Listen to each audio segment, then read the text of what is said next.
Today, we're here announcing murder charges against a 16-year-old offender who shot and killed 3 people, including a 14-year-old and 2 adults, on February 25th, 2024, in the 8000 block of South Vincennes.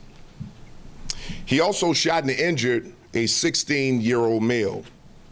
This juvenile offender is being charged as an adult. These members of the Area 2 Detective Division, standing here, conducted this investigation over the past month. During the course of the investigation, they pursued justice and accountability.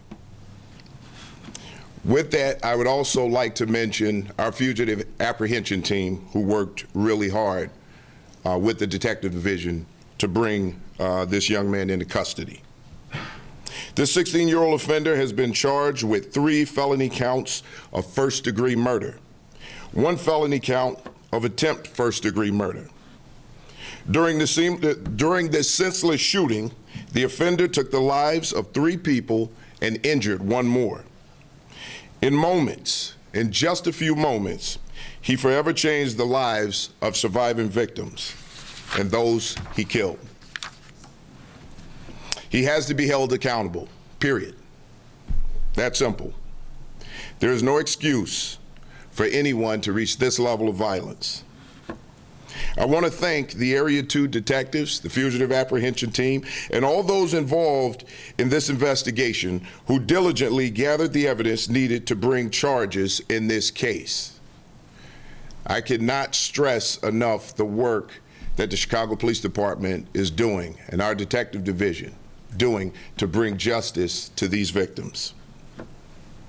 This is another example of how our detectives, working with the state's attorney's office, and I'd like to thank the state's attorney's office and Kim Fox for their work with the detective division in bringing charges to this individual.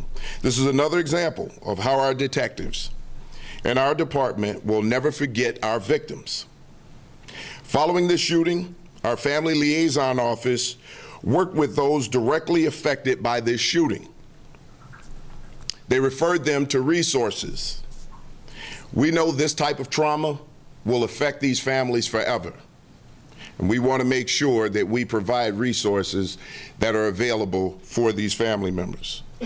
We will continue to fight for those who have been victimized by violent crimes in our neighborhoods.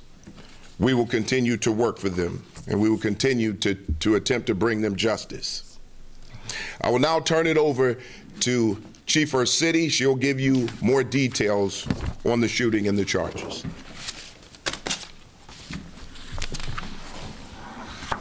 Good afternoon. On February 25th, 6th District officers responded to a call of multiple people shot. Upon arrival, officers discovered 2 adults and 2 teenagers shot inside of a residence on the 8000 block of South Vincennes. 3 of the victims, ages 14, 20, and 36, all succumbed to their injuries. The surviving 16-year-old was in serious condition. Several other individuals were inside of the house at the time of the shooting, but were not injured. Detectives immediately initiated an investigation.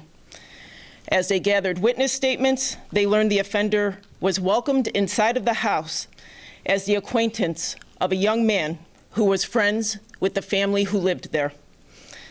The offender produced a handgun after an altercation and shot all of the victims who were in the room. The offender then fled and was observed on video that detectives recovered, which assisted in identifying him. On Tuesday, the U.S. Marshals Great Lakes Regional Fugitive Task Force placed the 16-year-old offender into custody in Hazel Crest. Detectives presented the facts of the case to the Cook County State's Attorney's Office, and charges were approved yesterday for 3 counts of first-degree murder and 1 count of attempt first-degree murder. I want to thank Area 2 detectives, the Area 2 Area Technology Center, the U.S. Marshals Great Lakes Regional Fugitive Task Force, for the tireless efforts put forth to gather the necessary evidence to obtain charges and to locate the offender. Earlier, the superintendent mentioned the importance of holding this offender accountable. The work these officers and detectives do every day is about holding violent individuals to account for their actions and ensuring families and communities do not have to endure tragedies like this one again in the future. I would now like to introduce Cook County State's Attorney Kim Fox. Good morning. Good morning. Thank you all for joining us today. I stand here with Chicago Police Superintendent Larry Snelling, Chief of Detectives Antoinette Ursetti, and Alderman Will Hall, again, united in sorrow for yet another tragedy that has rocked our community. We are here to announce the filing of charges in what can only be described as a heart-wrenching case that has not only claimed the lives of 3 individuals, but has also irrevocably changed the lives of another. A tragedy unfolded among friends within what should have been the safe confines of a home. And today, a 16-year-old boy will be charged as an adult on 3 counts of murder and 1 count of attempted first-degree murder. 4 lives have been changed. The victims who have been taken from their families, and now this young person who now faces the grave consequences and the accountability for his actions. To the families of the victims, I offer my deepest condolences. Your pain is unimaginable, and no words can truly comfort the loss that you bear. Please know that we at the State's Attorney's Office are committed to seeking justice for your loved ones and with the utmost diligence and respect to you and your family. To the family of the accused, I recognize the immense pain you must be experiencing. Your lives too have been forever changed and altered by this tragedy of what should have been a young boy who acted as though a man and will suffer the consequences as an adult. Our commitment to justice is unwavering, but justice alone cannot heal the deep-seated issues that contribute to these tragic outcomes. This tragedy reminds us of our painful reminder of our collective responsibility to nurture an environment where our young people are supported and guided towards making positive choices, and that they will be held accountable when they do otherwise. It requires a concerted effort from all community sectors, law enforcement, schools, community organizations, faith-based groups, families, and individuals to create meaningful change. It is about building a community where everyone feels valued, understood, empowered to achieve their potential without resorting to violence. We must not condone violence. This case underscores a tragic loss for our community, the loss of young lives, and the stark reality of a young person, 16 years old, facing the consequences of his grave choices and decisions, and ultimately his violent actions. Let this be a call to action for all of us to deepen our commitment to preventing violence, supporting our youth, and building a community where such tragedies are no longer a regular reality for the people of Chicago. With that, I turn it over to 6th Ward Alderman William Hall. Thank you. Thank you to Superintendent Snelling, Chief of Detectives, and last but not least, Commander Tate in the 6th District for serving, protecting, and also our state's attorney for bringing us justice. I just want to say this briefly. Until we get to the day where we build communities, we won't save lives. Until we build schools, parks where kids can go, we will continue to lose lives, whether it's by a gun or by a jail cell. So the question now becomes, how can we build together so that we can work alongside our police, work alongside our state's attorney to save lives? We have to build, we have to save, unless we're going to continue to have press conferences talking about loss. And so I'm calling everyone, before it gets hot, before the summertime comes, what block will you build on? What life are you going to serve and save so that we don't lose another child to a grave or a jail cell? Thank you. Now we will have our Superintendent of Police. With that, I'll take any questions. Angelica Sanchez with WGN. The motive behind the shooting, you say that the suspect was known to the family. Is there a motive for why he opened fire? I'll turn that over to Chief Ursetti. Right now, what we're able to confirm is that there was an altercation before the shooting took place.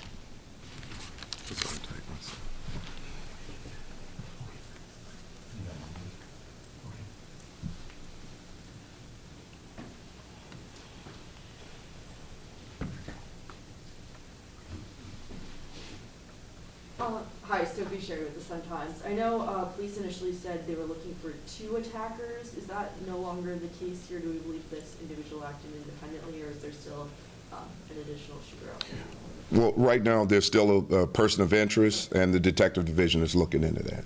They're following up.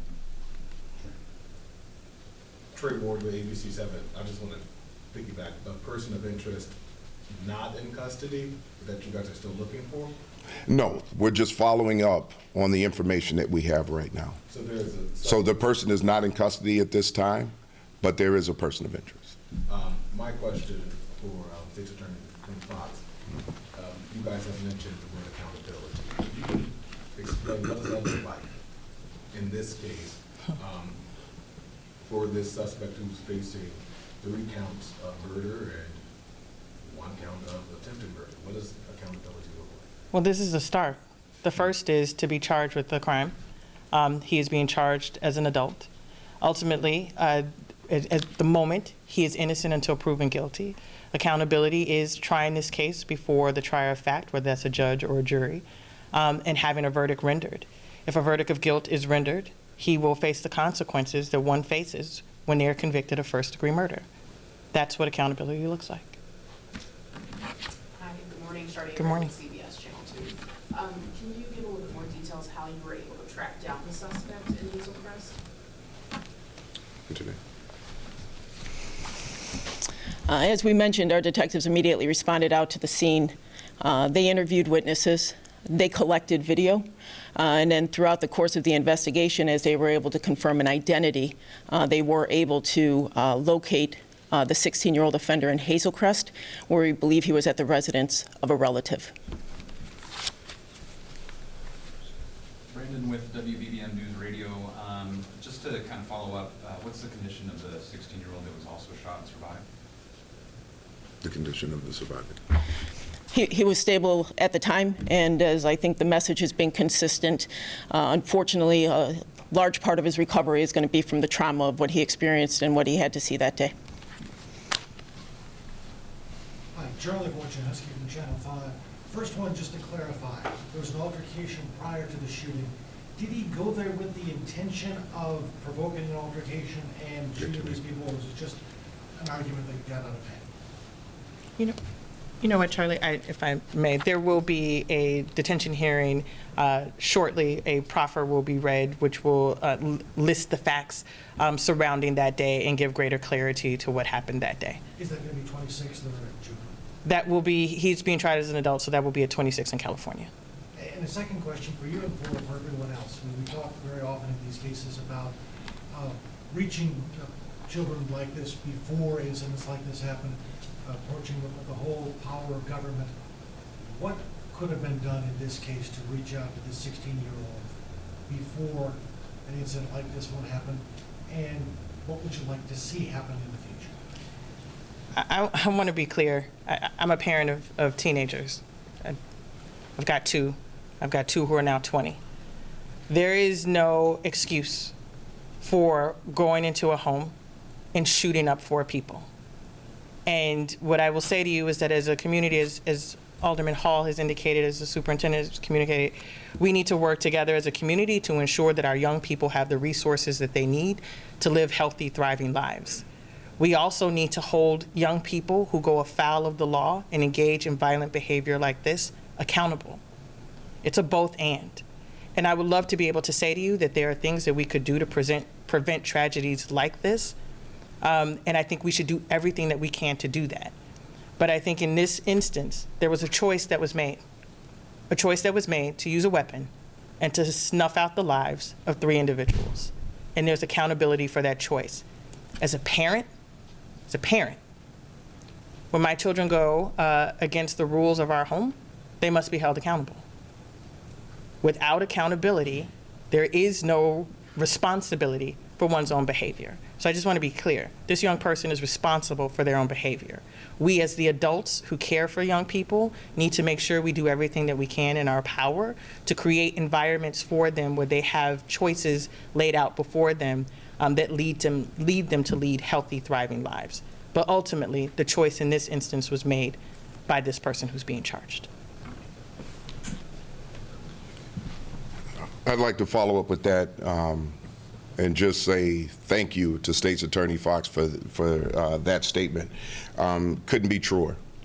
We had a 16-year-old who decided to open fire on a house full of people, killing 3 of them. There are consequences that come with that.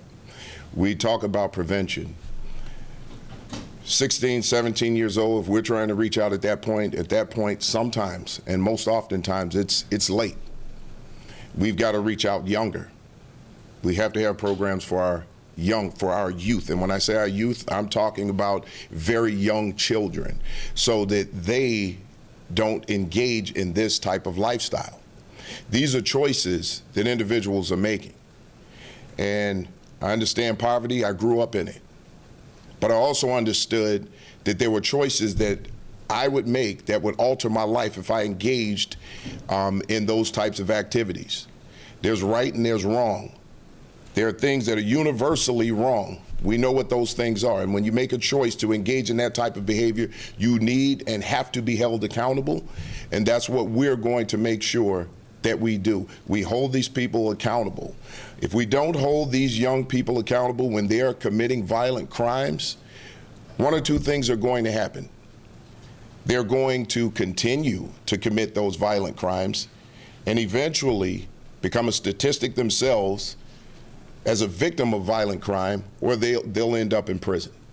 So at some point, when we know that we have someone who has acted violently, we need to hold them accountable the first time and not allow them to become repeat offenders and not allow them to believe that they can continue with this type of behavior with no responsibility, no accountability.